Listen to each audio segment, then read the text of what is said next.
یا ہم اس کے خوشحال لوگ، عیش پرست لوگ جو ہیں، جن کو اللہ تعالیٰ نے بہت زیادہ دنیا کی فراوانی دی ہے، تو وہ اس میں فَفَسَقُوا فِيهَا، اس میں اللہ کی نافرمانی کرتے ہیں، گناہ کے کام کرتے ہیں. فَحَقَّ عَلَيْهَا الْقَوْلُ، تو ان پر وہ بات ثابت ہوگی. فَدَمَّرْنَاهَا تَدْمِيرًا، تو پھر ہم ان کو ہلاک اور تباہ و برباد کر دیتے ہیں. یعنی ان کے دولت مند لوگ جب اپنی منمانی اور دولت کے نشے میں آخرت کو تو یاد ہی نہیں کیا کبھی، اور دنیا کی اس نشے میں دیکھتے ہیں کہ دولت مند جب یہ دعا کرو اللہ دنیا کی دولت عطا فرمائے اور اللہ ساتھ ثابت قدمی اور ایمان بھی عطا فرمائے. دنیا میں رہنے کے لیے دنیا بھی ضرورت ہے، لیکن مقصد آخرت ہے. مقصد دنیا ضرورت ہے، مقصد آخرت ہے. ہم یہ نہ کہیں کہ ہم ضرورت کو پہلے سامنے رکھیں اور مقصد کو بالکل بھلا دیں. جدھر جا کر ہم نے ہمیشہ رہنا ہے اس کا کوئی خیال ہی نہیں. یہ ایسا نہ ہو. وَكَمْ أَهْلَكْنَا مِنَ الْقُرُونِ مِنْ بَعْدِ نُوحٍ، اور بہت ساری بستیوں کو اللہ تعالیٰ نے حضرت نوح علیہ السلام کے بعد بھی تباہ کیا. وَكَفَى بِرَبِّكَ بِذُنُوبِ عِبَادِهِ خَبِيرًا بَصِيرًا، اور اللہ تعالیٰ کو اپنے بندے کے گناہوں کے بارے میں بہت زیادہ خبر ہے. یہ نہیں کہ اللہ کو کیا پتا، اللہ تعالیٰ کو ہر بندے کے ہر عمل کا پتہ ہے، جو اچھا کر رہے جو برا کر رہے.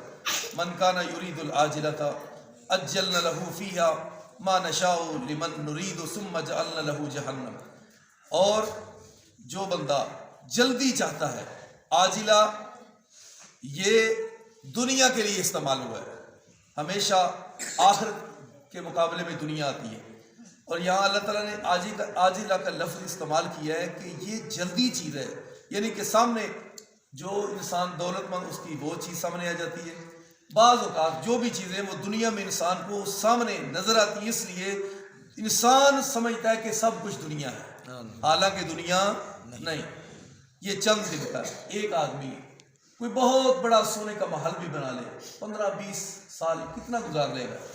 اور ایک آدمی وہ اس کے پاس عام سا مکان بھی نہیں، وہ جھونپڑی لگا کر 15-20-30 سال وہ بھی گزار لے گا. آخر جانا تو سب نے، جانا سب نے. وقت کا بادشاہ بھی اس جگہ پہ جا رہا ہے اور عام آدمی بھی اس جگہ پہ جا رہا ہے. لہذا ہم سب کو قرآن کے یہ دروس، ان سے کیا سبق اور کیا درس ملتا ہے کہ آپ نے اپنے اندر اخلاص پیدا کرنا ہے اور رسول اللہ کا طریقہ سامنے رکھنا ہے اور اپنے مقصد آخرت کو اپنے سامنے رکھنا ہے. اللہ تعالیٰ سے یہ دعا کرو ہمارے اندر اخلاص بھی آ جائے، اور اصل عمل کرنا کس طرح ہے وہ نبی علیہ السلام کا طریقہ ہے، اور کس کے لیے کرنا ہے وہ اللہ کی رضا ہے. من کان یرید العاجلۃ عجلنا له فیها، ہم اس کے لیے وہ جلدی کر دیتے ہیں. جس کے لیے جتنا چاہتے ہیں دنیا میں، یہ نہیں کہ دنیا اپنی مرضی سے جو بندہ چاہے وہ حاصل کر لے، نہیں، یہ اللہ کی مرضی ہے. جس کو دنیا جتنی چاہتا ہے اتنی عطا کرتا ہے، یہ اللہ کی مرضی. کسی کو زیادہ، کسی کو کم، کسی کو اس سے کم. لمن نرید ثم جعلنا له جہنم، اور اس کے بعد جو نافرمان لوگ ہیں، جو دنیا کے عیش و عشرت میں، دنیا کے نشے میں ایسے آگے نکل چکے ہیں کہ ان کو کوئی آخرت یاد نہیں، ان کو کوئی یوم حساب یاد نہیں، ان کو قبر یاد نہیں، ان کو پل صراط کا وہ منظر کبھی انہوں نے سوچا تک نہیں، ان کو محشر کا میدان 50,000 سال کا کبھی اس کے بارے میں بیٹھ کر غور و فکر اور سوچ ہی نہیں پیدا آئی. پہلا 1000 سال تو لوگ دنیا آخرت کے میدان میں، محشر میں ادھر ادھر مارے پھر رہے، پتہ ہی نہیں کہ کرنا کیا ہے اور ہمارا یہاں کھڑے ہونے کا مقصد کیا ہے. 1000 سال تک تفاسیر کھولو پڑھو، اور احادیث کے اندر پہلا 1000 سال نہیں، 100 سال بھی نہیں، 1000 سال تک کسی کو کوئی پتہ نہیں ہو کہ کیوں کھڑے. 1000 سال کے بعد آخر ایک دوسرے کو کہیں گے کوئی تلاش تو کرو جو یہاں پر ہماری سفارش کرے، ہمارے لیے بھی کوئی کچھ کرے. تو 1000 سال کے بعد پھر لوگ سوچ کر نبی علیہ الصلوۃ والسلام کے پاس سفارش کے لیے جائے.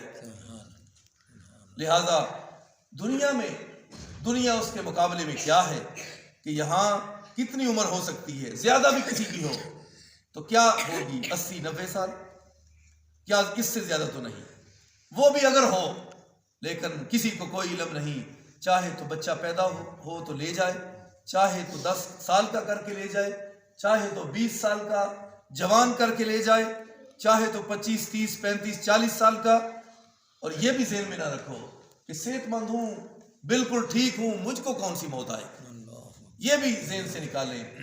بڑے بڑے صحت مند اور بڑے بڑے جوان, ان کو اللہ لے جاتا ہے, اور زیادہ عمر والے بیٹھے بٹھائے رہ جاتے ہیں. لہذا یہ ساری باتوں کا مقصد کیا ہے؟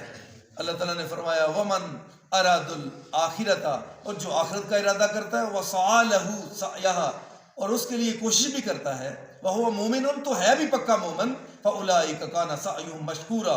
رب تعالیٰ نے فرمایا میں دیکھ رہا ہوں اس بندے کی کوشش کا, اس کے اعمال کا, اس کے ایمان کا, میں اس کو پورا بدلہ بھی عطا کروں. یہ نہ ہو وہ سوچے کہ میں مومن بھی ہوں, عمل بھی اچھے کرتا ہوں, کوشش بھی دن رات آخرت کے لیے کر رہا ہوں, تو کیا اس کی قیمت ہوگی؟ ضرور. اللہ تعالیٰ نے فرمایا میں تمہارا قدردان بھی ضرور ہوں گا.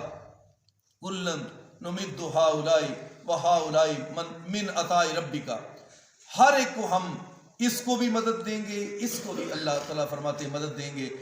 وما کان عطاء ربک محظورا, تیرے رب کی جو مدد ہے, جو تیرے رب کی عطا ہے, وہ کوئی محدود تو نہیں, وہ روکی ہوئی تو نہیں.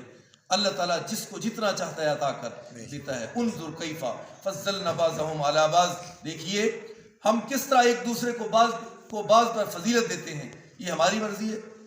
دنیا میں کسی کو کسی پر فضیلت, کوئی حسن میں تھوڑا کم ہے, کوئی اس سے زیادہ ہے, کوئی اس سے بھی زیادہ ہے, کوئی اس سے بھی زیادہ ہے, کوئی مال میں ایک سے سٹیپ زیادہ ہے, کوئی اس سے زیادہ, کوئی اس سے زیادہ ہے, کوئی مال کے لحاظ سے, کوئی حسن کے لحاظ سے, کوئی کاروبار کے لحاظ سے, کوئی اپنے اولاد کے لحاظ سے, کوئی بیٹوں کے لحاظ سے, کوئی قلبے قبیلے کے لحاظ سے, کوئی عزت کے لحاظ سے. یہ دنیا کی چیزیں ہیں. اللہ تعالیٰ فرماتے ہیں کہ ہم کسی کو زیادہ درجات کے لحاظ سے, کسی کو اس سے زیادہ دیتے ہیں, لیکن یاد رکھو وَلَلْآخِرَةُ أَكْبَرُ دَرَجَاتٍ, آخرت تو درجوں کے فضیلتوں کے لحاظ سے بہت اونچی چیز ہے, بہت اعلیٰ ہے. وَأَكْبَرُ تَفْضِيلًا, اور فضیلت کے لحاظ سے بھی سب سے اکبر ہے, بڑی ہے سب سے. یعنی پہلے اللہ نے دنیا گنوا دی, پھر آخرت میں اس کی فضیلت بیان کر دی کہ وہ باقی بھی ہے, سب سے افضل بھی ہے, سب سے اکبر بھی ہے. اکبر کا معنی ہے سب سے بڑی. لا تجعل مع اللہ الہا آخر, اللہ تعالیٰ نے فرمایا اللہ کے ساتھ ہرگز کسی اور کو معبود نہ بنا. تمہارا رب کون ہے؟ روزی رساں, بارش ڈالنے والا, بچے بیٹے بیٹیاں عطا کرنے والا, اور پریشانی کے وقت تمہاری پریشانی کو دور کرنے والا, کشتی کو پار کرنے والا. چاہے تو بیٹے عطا کرے, چاہے تو نہ کرے, چاہے تو بیٹے بیٹیاں عطا ملا کے دے, چاہے تو کچھ بھی نہ دے. یہ کس کی مرضی ہے؟ اللہ تعالیٰ نے فرمایا لا تجعل مع اللہ الہا آخر, اللہ کے علاوہ کسی اور کو معبود ہرگز نہ بنا. وہ بت کی شکل میں ہو, وہ حجر اور شجر کی شکل میں ہو, وہ کسی انسان کی شکل میں ہو. کیونکہ بعض لوگ کہتے ہیں یہ تو بتوں کی آیتیں ہیں, تو آپ فٹ اور یہاں پہ کر رہے ہیں. اللہ تعالیٰ تو بھائی حضرت عیسیٰ کو میدان معاشر میں کھڑا کر کے کہیں گے کیا تم نے کہا تھا کہ مجھے اللہ کے علاوہ اور معبود بناؤ؟ قرآن مجید میں ہے, اور اس کے علاوہ اور بھی پیچھے جائیں. اسی 14ویں پارے کے اندر اللہ تعالیٰ نے فرمایا وَمَا يَشْعُرُونَ أَيَّانَ يُبْعَثُونَ, جن کو تم اللہ کے علاوہ ساتھ اللہ کے کھڑا کرتے ہو, پکارتے ہو, اور ان کو نفع نقصان کا مالک سمجھتے ہو, ان کو تو یہ بھی نہیں پتا کہ ان کو ان کی قبر سے کب اٹھایا جائے, ان کو یہ بھی نہیں پتا. لہذا اللہ تعالیٰ نے فرمایا اللہ کے ساتھ کسی کو معبود نہ بناؤ. لا تجعل مع اللہ الہا آخر فتقعد مذموما مخذولا, اللہ تعالیٰ نے فرمایا پھر بیٹھا بٹھایا رہ جائے گا, مذمت بھی تیری کی جائے گی, اور تو ذلیل و خوار بھی سب سے بڑا ہوگا, اور تیرا کوئی وارث نہیں ہوگا, اور تیرا کوئی مددگار بھی نہیں ہوگا. بس ایسا جیسے کسی کو انسان چیز کو چھوڑ دیا جاتا ہے, ختم, اس سے کوئی تعلق نہیں. تو لہذا اللہ کے ساتھ اگر اور معبود بنایا, کسی کو نفع نقصان کو اور مددگار سمجھا, تو پھر تیری حالت یہ ہوگی کہ تیرا کوئی وارث نہیں ہوگا. اللہ تعالیٰ ہم سب کو عمل کی توفیق عطا فرمائے. آخر دعوانا الحمدللہ.